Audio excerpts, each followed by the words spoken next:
It isn't often when mixed martial arts is called upon to act as a unifying force in a ravaged conflict zone.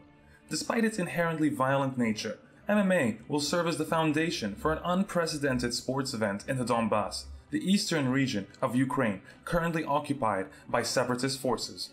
Just hours before Floyd Mayweather and Conor McGregor square off in Las Vegas on August 26th, UFC veteran Nikita Krylov will headline a one-off United Donbass event against Maro Perak in the occupied territories. The unique event is funded by a humanitarian aid program started by the two self-proclaimed republics within eastern Ukraine.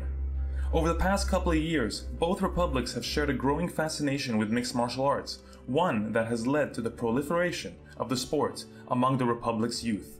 By utilizing notable athletes like Nikita Krylov and Jeff Munson, the separatist republics have staked their claim that MMA is a core component of their overall political strategy.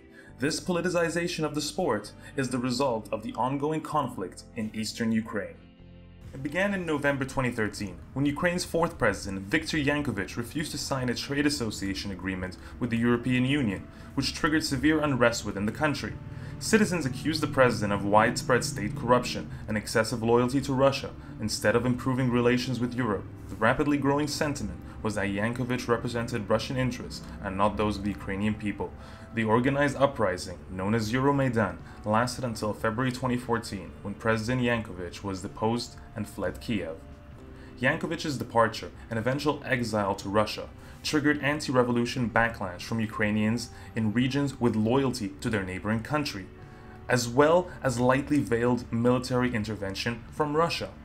Just a few months removed from the Euromaidan movement, Russian forces swept in and annexed Crimea in March 2014. Cities in eastern and southern Ukraine began to protest the decision to remove Yankovich from office, eventually resorting to armed resistance against the seemingly anti-Russian government. While western Ukraine remains under government control, the Donbass region in the east has been divided into two de facto pro-Russian separatist states, the Luhansk People's Republic and the Donetsk People's Republic, which the Ukrainian government considers temporarily occupied territories. A bitter standoff has ensued between the separatists and the Ukrainian government, making it Europe's most volatile conflict in over 25 years. Largely forgotten in the spheres of international politics, the separatist forces have been left to their own devices in their self-proclaimed republics. Local leaders have turned to sports as part of a so-called humanitarian program to revitalize their struggling populations and distract the local youth traumatized by war.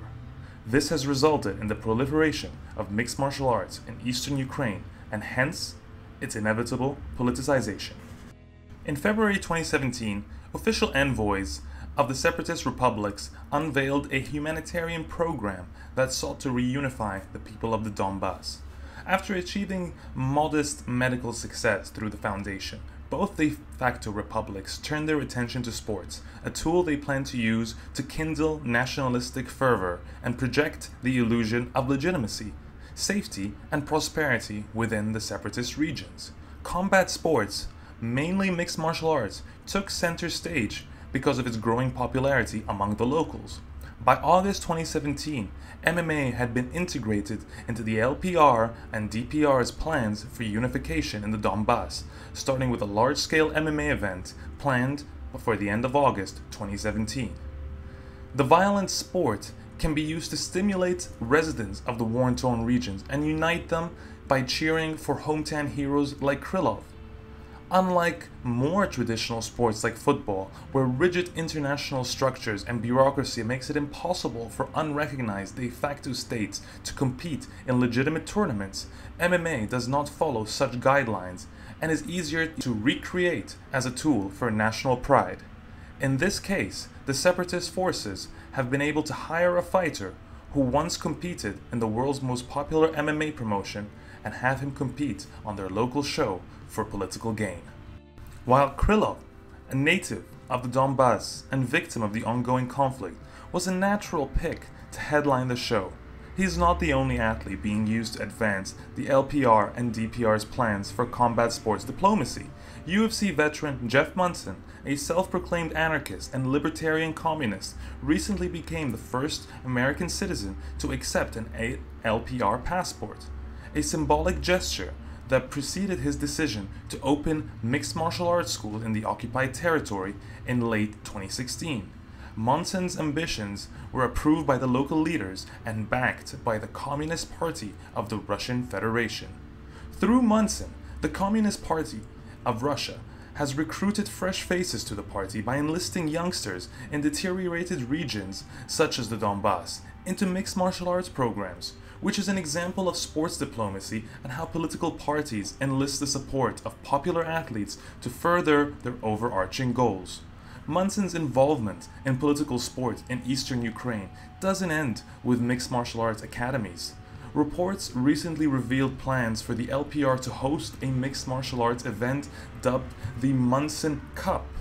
Jeff Monson and Nikita Krylov are the first UFC veterans to be indoctrinated into the separatist sport agenda.